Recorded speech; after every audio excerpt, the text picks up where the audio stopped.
아주 짧은 순간이었지만 자신이 그런 반응을 보였다는 게 너무나 창피했다. 뒤에서 대기하고 있던 3분대원들이 보지는 않았을까 불안한 마음에 이중희는 오른쪽 렌즈로 주위를 둘러보았다. 그 순간 왼쪽 렌즈에서는 막사 안에 있는 형광등이 깜빡거리다가 불이 들어오는 장면이 나왔다. 긴 복도를 비추기 위해 형광등은 1m 간격으로 줄줄이 설치되어 있었다. 부비트랩으로 인한 불미스러운 일도 벌어지지 않았고 혹시 전기가 나갔으면 어쩌나 불안했던 것도 쓸데없는 걱정거리에 불과했다. 분대별로 줄 맞춰 정렬한다. 실시.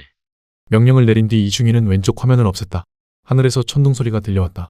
해가 떴는지도 모르게 계속 어둡고 찌뿌둥한 날씨더니 결국 비가 내릴 모양이었다.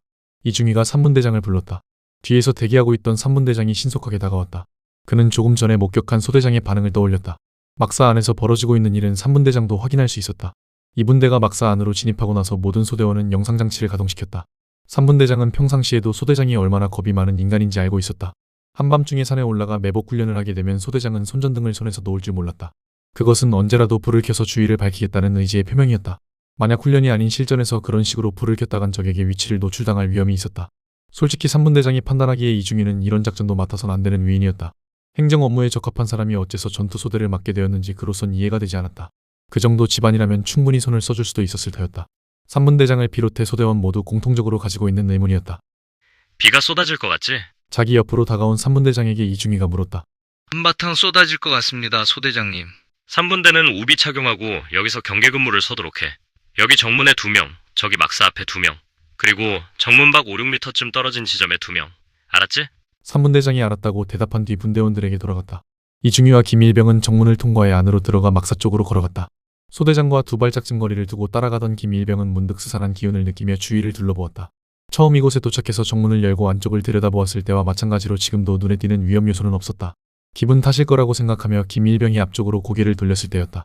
전방에 있는 막사의 오른쪽 구석진 곳에서 그림자가 움직이는 걸 본 것 같았다. 김일병은 걸음을 옮기는 와중에도 그쪽을 뚫어져라 보았다. 만에 하나라도 이곳에 적이 매복하고 있다면 실제로 전투를 벌여야 할지도 몰랐다. 만약 그런 상황이 된다면 소대장을 믿고 따르는 소대원이 과연 몇 명이나 될지 김일병은 의문이 들었다. 단언컨대 많지는 않을 것이었다. 소대장에 대한 평가는 그다지 좋은 편이 아니었다. 다양한 혹평을 간단하게 정리하면 돈 많은 집안 출신으로 병정놀이를 즐기기 위해 군대에 들어와 있는 어리숙한 왕자님이라는 것이었다. 이런 평가를 받고 있는 지휘관을 누가 믿고 따르겠는가. 김일병은 기분 탓에 헛것을 본 거라고 자신을 설득시키며 이중희를 따라 막사 안으로 들어갔다. 환하게 불이 켜져 있는 가운데 1분대는 왼쪽 벽에 붙어 있었고 2분대는 오른쪽 벽에 붙어 있었다. 그들을 빠르게 둘러본 뒤 이중희가 2분대장을 불렀다. 복도에 특이사항은 없었나? 벼벼벼, 별다른 특이사항은 보이지 않았습니다. 잔뜩 긴장하고 있던 2분대장이 말을 더듬었다. 이중희가 그런 그를 한심하다는 듯 흘겨보았다. 됐으니까 제자리로 돌아가. 1분대장, 일로 와봐. 어깨가 축 처진 2분대장은 제자리로 돌아갔고 왼쪽 벽에 붙어있던 1분대장이 이중희 앞으로 뛰어왔다. 소대원 중 계급이 제일 높은 병사였다. 내무반장이라는 직책까지 맡고 있어서 이중희가 가장 믿음직스럽게 여기고 있었다. 이곳에 들어와서 발견한 특이사항을 말해봐. 2분대장한테 했던 것과 똑같은 질문이었다. 방독면을 쓴 채로 말하면 마이크를 통해 다른 소대원한테도 소리가 똑같이 전달되었다. 전투를 치르거나 작전을 수행 중일 때는 편리한 기능이지만 계급이 낮은 병사들은 함부로 입을 놀릴 수가 없어서 불편한 기능이기도 했다. 상황에 따라선 지금처럼 민망한 일을 견뎌야 하는 경우도 있었다. 2분대장은 고개를 푹 숙였다. 특이하게 복도만 길게 이어져 있고 방으로 통하는 문은 하나도 보이지 않았습니다. 이중희가 주위를 둘러보았다. 1분대장 말처럼 방으로 통하는 문은 없고 바닥에 이동식 침대를 놓았던 흔적만 남아있었다. 출입문을 제외하고 다른 곳으로 갈 수 있는 유일한 통로는 저 끝에 있는 엘리베이터밖에 없는 것 같습니다. 1분대장이 손가락으로 가리킨 곳을 향해 이중희가 고개를 돌렸다. 복도 끝에 진짜로 엘리베이터가 있었다. 건물 구조상 지하로 내려가는 엘리베이터일 것이었다. 겉으로 보이는 막사는 위장이고 진짜 연구실은 지하에 있는 모양이었다. 출발하기 직전에 중대장이 해준 얘기와 비슷했다.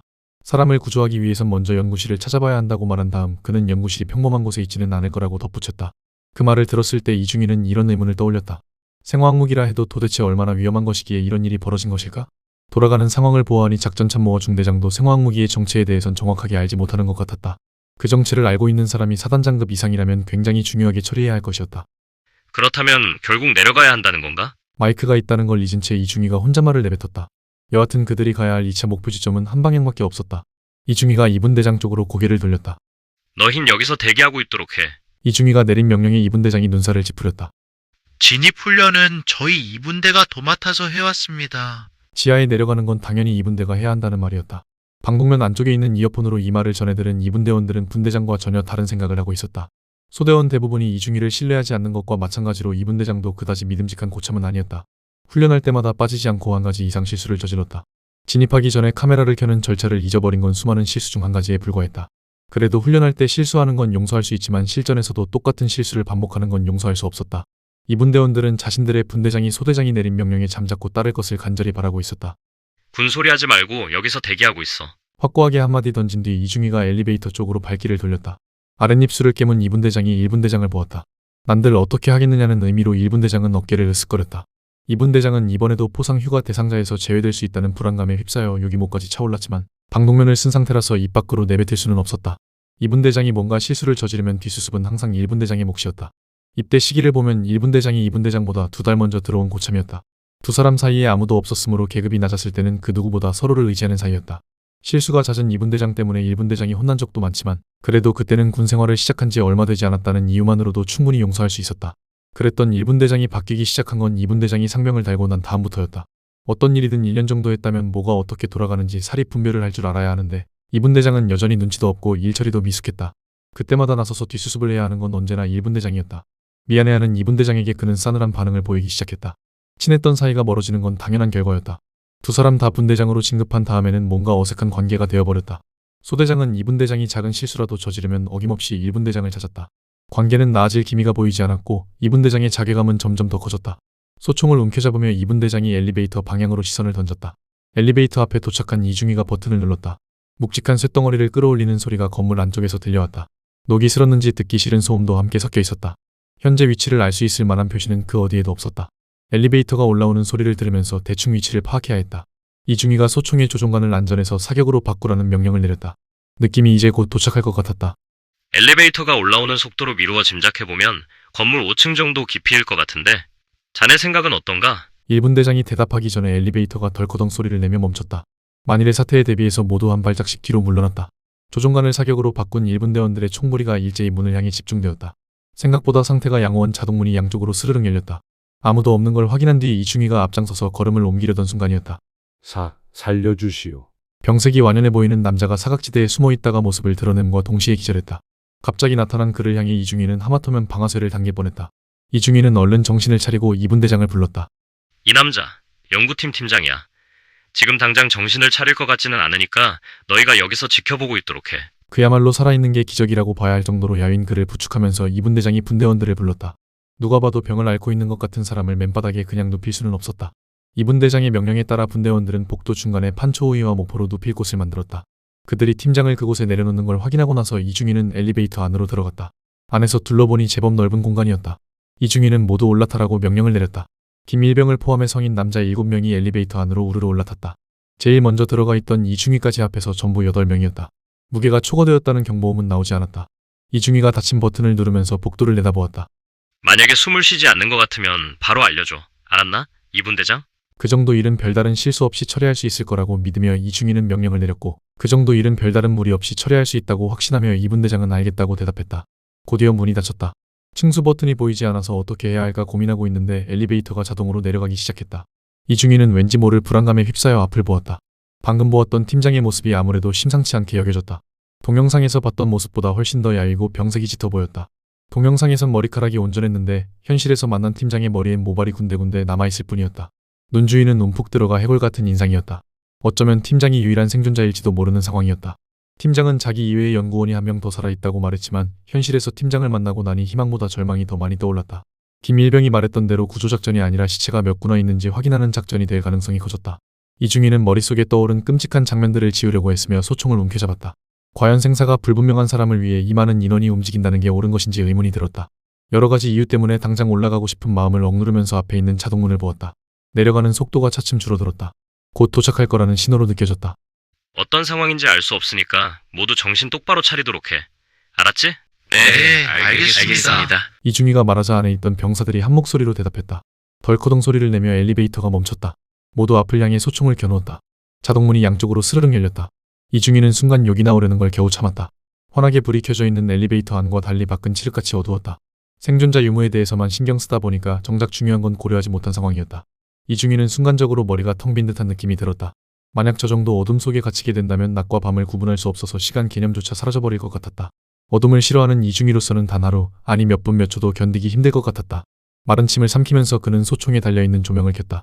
지상에서와 마찬가지로 이곳도 복도가 길게 이어져 있었다. 다른 점이라면 복도 양옆으로 수많은 문이 있다는 건데 문이 있다는 건 그 너머에 또 다른 공간이 존재한다는 걸 의미했다. 이중희가 문 위에 있는 팻말을 향해 조명을 비춰보았다. 암호 같은 숫자가 적혀 있었다. 뭘 의미하는 건지 지금으로선 알 수가 없었다. 소대장님, 일단 복도로 나가야 할 것 같은데 말입니다. 엘리베이터 문이 자동으로 닫히기 전에 1분 대장이 손으로 문을 잡았다. 이중희는 나갈까 말까 망설이고 있었다. 그는 선뜻 걸음을 옮기기가 어려웠다. 방독면을 쓰고 있어서 표정이 드러나지 않는 게 그나마 다행이다 싶을 정도로 이중희는 겁에 질려 있었다. 작전에 대한 설명을 들었을 때 이중희가 속으로 안도했던 것 중 하나가 바로 시간이었다. 야간 작전이었다면 그는 분명히 집에 연락했을 것이었다. 지금도 안주머니에 들어있는 휴대폰을 꺼내서 전화하고 싶은 마음이 굴뚝 같았다. 소대장님, 그를 재촉하는 1분 대장의 목소리가 들려왔다. 나가야지. 어두워도 일단 나가야지. 이중희가 억지로 걸음을 옮겼다. 정말 내키지 않는 발걸음이었다. 어두운 것도 문제지만 을씨년스러운 분위기도 문제였다. 무작정 엘리베이터 안으로 돌아가고 싶은 마음과 싸워가면서 이중희는 천천히 걸음을 옮겼다. 뭔가 어설픈 이중희를 따라서 7명도 밖으로 나갔다. 마음에 들지 않아도 이중희는 그들의 소대장이었다. 1분대 막내까지 복도로 나오자 엘리베이터 문이 스르륵 닫히면서 그나마 불이 켜져 있던 공간하고도 차단되었다. 이중희는 물론이고 분대원들도 완벽한 어둠 속에 놓이자 마음이 불안해졌다. 그들은 알아서 조명을 켰다. 8개의 빗줄기가 사방으로 뻗어나갔다. 천천히 걸어가던 이중희가 걸음을 멈췄다. 1분 대장. 2명씩 3개조로 나눠서 작전을 수행하도록. 마음 같아선 시간을 아끼기 위해 한 명씩 뿔뿔이 흩어져서 방을 조사하라고 명령을 내리고 싶지만 어둠 속에서 혼자 헤맬 걸 생각하니까 도저히 그렇게 명령을 내릴 수가 없었다. 방의 용도가 무엇인지는 중요하지 않다. 각 방을 조사하면서 연구팀 생존자의 유무에 대해서만 신경 쓸 수 있도록. 알았나? 네, 알겠습니다. 모두 한 목소리로 대답하는 걸 들으면서 이중희는 김일병을 자기 옆에 세웠다. 1분 대장은 늘 해왔던 대로 사수와 부사수로 이루어진 3개조를 만들었다. 수색을 해야 할 곳은 꽤 많았다. 1분 대장이 나눠놓은 3개조가 빠르게 흩어지자 이중희는 방독면에 붙어있는 버튼을 눌러서 화면 분할 기능을 실행시켰다. 이곳과 지상 그리고 막사 바깥에서 경계 근무를 서고 있는 상황 등을 동시에 확인해보기 위해서였다. 어두워서 겁이 나도 소대장으로서 상황을 통제해야 한다는 책임감을 떠올리며 왼쪽 렌즈에 나타난 화면을 보았다. 화면은 모두 6개로 나누어져 있었다. 위쪽 가장 왼편에 있는 A 화면은 막사 바깥에서 경계 근무를 서고 있는 3분 대장이었다. 비가 거세게 내리고 있는 가운데 우비를 뒤집어 쓴 병사들이 군데군데 배치되어 있었다. 위쪽 가운데에 있는 B 화면은 막사 안에서 대기 중인 2분 대장이었다. 숨을 헐떡이고 있는 연구팀 팀장의 몰골이 나오고 있었다. 위쪽 가장 오른편에 있는 C 화면에서는 이중희의 시선과 일치하는 곳이 나왔다. 아래쪽에 있는 나머지 3화면은 현재 작전을 수행 중인 1분 대원들이었다. D, E, F 화면 어디에서도 생존자와 관련된 흔적은 아직 발견되지 않았다. 정체를 알 수 없는 방에 들어가 수색을 하고 있는 1분 대원들의 활약을 보다 보니 이중희는 어느덧 복도 끝에 다다랐다. 교본대로 움직인다면 소대장이 앞장서서 수색 작업을 해야 하지만 이중희는 뭐가 있는지 알 수 없는 그곳에 들어가기가 두려웠다. 그래서 복도를 따라 걷기만 했던 건데 어느덧 막다른 지점에 도착한 것이었다. 계속 앞으로 갈 수 없는 상황에서 이제는 왼쪽과 오른쪽 중 한 곳에 문을 열어야 했다. 신중하게 살펴보던 그가 왼쪽을 향해 성큼성큼 걸어가 문고리를 잡았다. 더 이상 우물쭈물하는 모습을 보여선 안 된다는 생각에 문을 벌컥 열었다. 오랫동안 방 안에 머물러 있던 음습한 공기가 밖으로 빠져나왔다. 조명 불빛으로 방 안을 비추면서 이중희와 김일병은 걸음을 옮겼다. 문의 안이 보기엔 어떤 용도로 쓰이는지 알 수 없는 실험 도구들이 제일 먼저 눈에 띄었다. 방 안에 가득 놓여있는 그것들을 보기 위해 조명을 옮기는 과정에서 벽에 걸려있는 산부자의 사진이 불빛 안으로 들어왔다. 옛 정권의 독재자들은 이제 사진으로만 볼 수 있게 되었다.